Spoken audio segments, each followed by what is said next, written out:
তোমরা দেখছো তোমাদের হ্যালো অ্যান্ড ওয়েলকাম, তোমরা দেখছো তোমাদের প্রিয় YouTube channel SSC GD guide Bengali. তো দেখো, এসএসসি জিডির রেজাল্ট কিন্তু একটা বড় আপডেট, আজকে একটা নোটিশ কিন্তু ভাইরাল হয়েছে, তোমরা দেখতে পাচ্ছ। আজকে যে কোনো মুহূর্তে কিন্তু রেজাল্ট আসতে পারে, আজকে কিন্তু যে কোনো মুহূর্তে রেজাল্ট আসতে পারে। আজকেও যদি না আসে কালকে তাহলে রেজাল্ট কিন্তু আসবেই।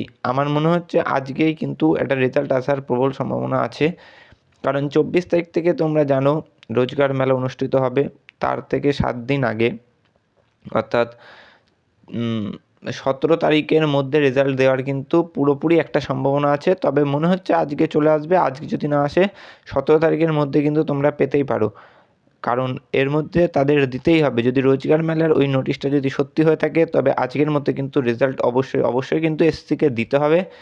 তো মনে হচ্ছে আজকে তোমরা একটু ওয়েট করো, দেখো আজকে অথবা কালকের মধ্যে কিন্তু আমার মনে হচ্ছে আজকে চলে আসবে 99%। যদি না আসে তাহলে কালকে কিন্তু তোমাদের রেজাল্ট আসার প্রবল প্রবল প্রবল একটি কিন্তু সম্ভাবনা থাকছে। তো চলে আসবে এই 17 তারিখের মধ্যে শিওর চলে আসবে, আমার মনে হচ্ছে আজকে চলে আসবে আর কিছুক্ষণের মধ্যেই।